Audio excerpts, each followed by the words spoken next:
This is modern homesteading. Is this the high quality axe with a low price we've all been looking for? Today we're going to find out. Adds nothing and takes away so much. Very sharp.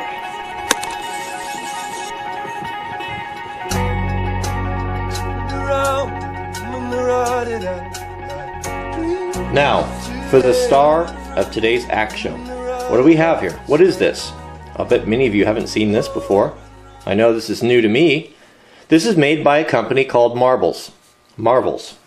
You can see right there, stamped in there. Now, I didn't know that these axes were still in production.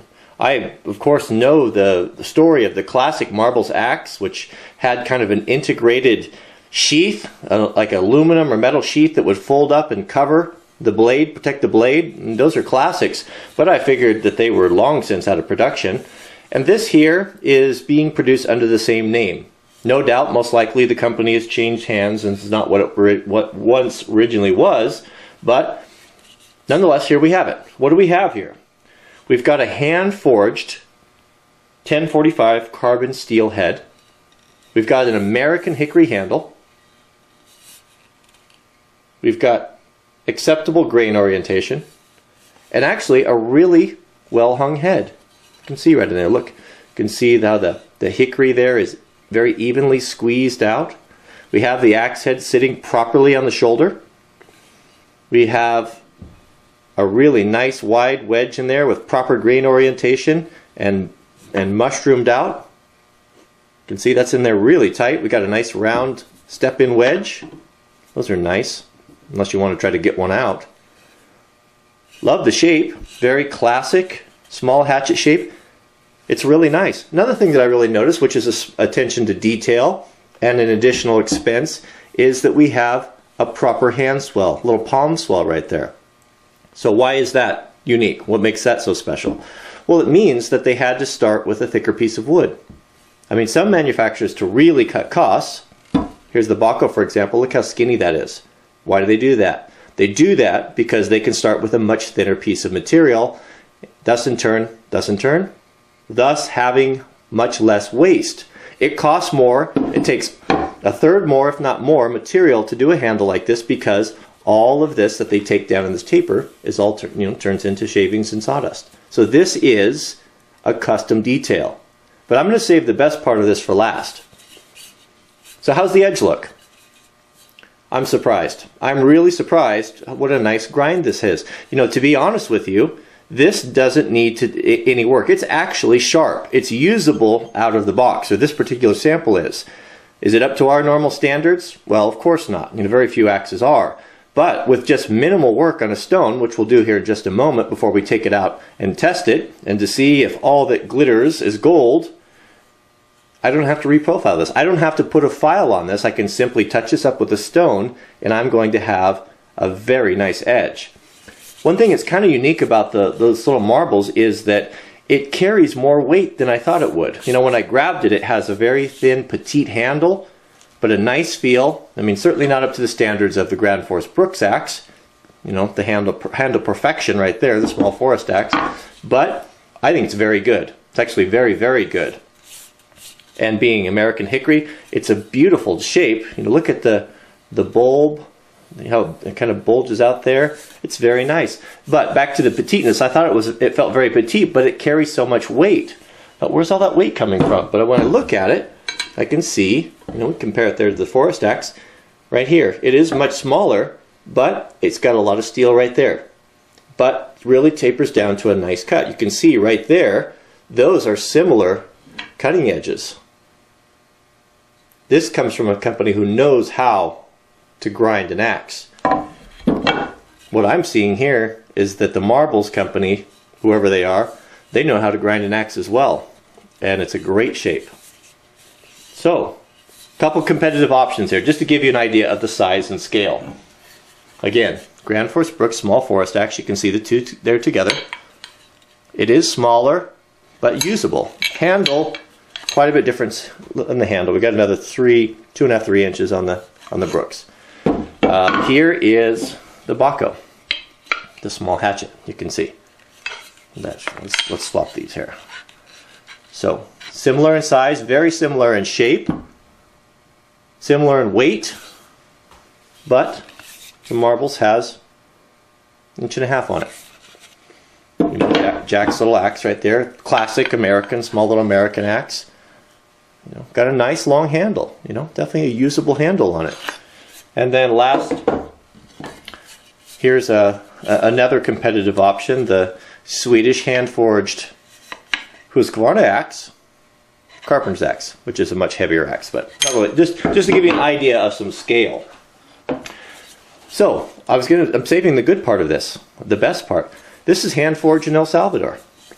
El Salvador. Had a little sticker right there. It said El Salvador. You want to know what I like best about this? What do you think this would be? What do you think this is worth? What do you think a manufacturer would cost them to forge it, hand forge it, create, import American hickory handles, put it together, shape a nice handle? What would that cost? What do you think? How about 20 bucks? $19. I just saw it on Amazon. I know. I don't know how they could do it. You can see it's hand forged. I don't know to what extent, you know, but obviously it does have the imperfections. It does have the side of it. 19 bucks? Is it too good to be true? Well, the proof's in the pudding. We've been down this road before, haven't we? So, let's put it here on the table. Let's put a beautiful little 1000 grit polished edge on it and take it down into the forest and see if this is the holy grail of cheap, affordable, not cheap, I'm not going to say cheap yet, affordable, high quality, small axe hatchet. So again, in my opinion, the best way to sharpen an axe or hatchet is this. Take a small block of wood, that'll hold it up there at kind of an angle, and then I'll take my jack clamp here, and I'm going to clamp that down nice and tight, somewhere in the middle of the handle, not too close, because I want to be able to work. Maybe even turn it away a little bit.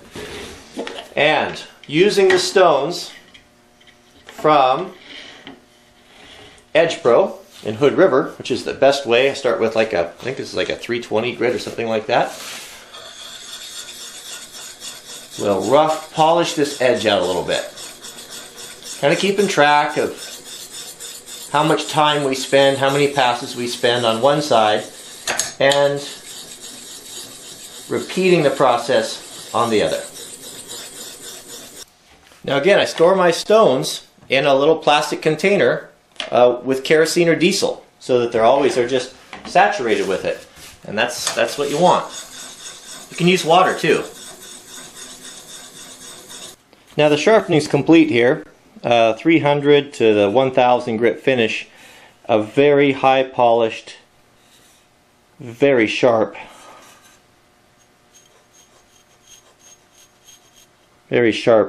shaving edge. I did have to take a file to it on the upper section right here. Was a little bit thick. I could have got it down with the stone, but it was taking a long time, so with an 8-inch mill bastard file, I just took that down a little bit, and I've got a nice, consistent, even edge there. It took very little work, just a few strokes. You can see there, very sharp, and staying pretty much true to the factory grind. Again, let's go out and test it out. One last thing though, that I really like about this, is they didn't put any varnish or wax on the handle. It's just simply raw American hickory. Why do I like that? I like that because it's ready for a proper treatment, which is boiled linseed oil. Just put that right on there. Don't have to sand anything off. You know, manufacturers don't need to put that stuff on there. I don't know why they think they need to put lacquer on a handle, which does nothing but give a man or woman blisters, and it is a waste of resources, it's a waste of time, it's a waste of money, it's just completely unnecessary. It contributes negatively to the environment, and it adds nothing and takes away so much. So good job to Marbles for that. Well, that's it. Alright, I think it's ready for test. Razor sharp, and I'll take it out there and we'll try it on the same hard Doug fir limb that we used on the Baco axe review, and then we'll do an analysis and find out Is this the $20 axe we've all been looking for? Alright, so here we go. We've got a big old mean branch from a Doug fir tree. Branches are pretty dense, pretty, I mean, it's not like cutting oak or maple, but it's the same thing that we tried the Baco on. So it'll take me 3 or 4 minutes to chop through this, so let's get on it and we'll see what the outcome is.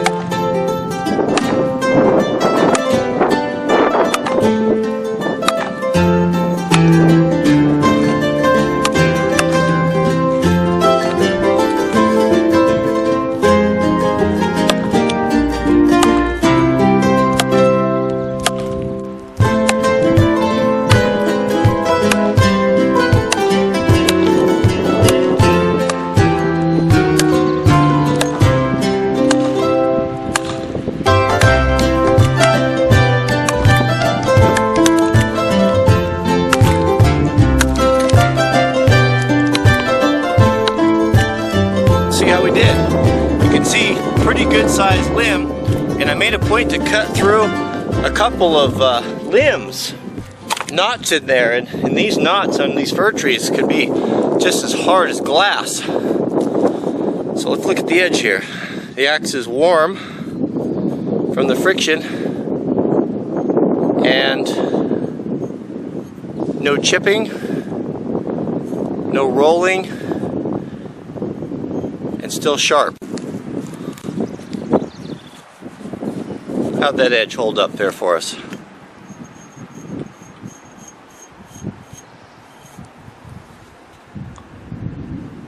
Razor sharp, shaving sharp. After cutting through 2 hard knots and a big Doug fir limb. Well, what conclusion do we draw from this? Not too bad, huh? $20. Marbles. Hand-forged American hickory handle. No rolling, no chipping. You see, Baco? That's all you have to do. It can be done. $20. It can be done. It can be done. And it was done. Very impressive. Really surprised how well that little axe performed.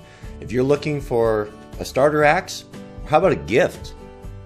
I would like to challenge you to find a gift for $20 or less that's better than this. Good luck. I mean, that's one thing that I think all of us would really enjoy having. I know I would. Great job on that axe. I can't believe what a quality product it is for such a great value. So, if you'd like to see some more axe reviews, how about of an axe that didn't do so well? Right there. Click on that video and you can see my test on the Baco axe, which the saga continues on that. So, did you click the thumbs up? Now's a good time. It's a way for you to support the channel, and I would really appreciate it. So, that's about it. Coming up soon, some Hogue tool reviews. Many of you have been excited for that. I have good news to report on those, and I'm looking forward to sharing that with you. And great stuff. There'll be a bee update coming here in the next day or two as well. And that's it. We'll see you guys on the next video.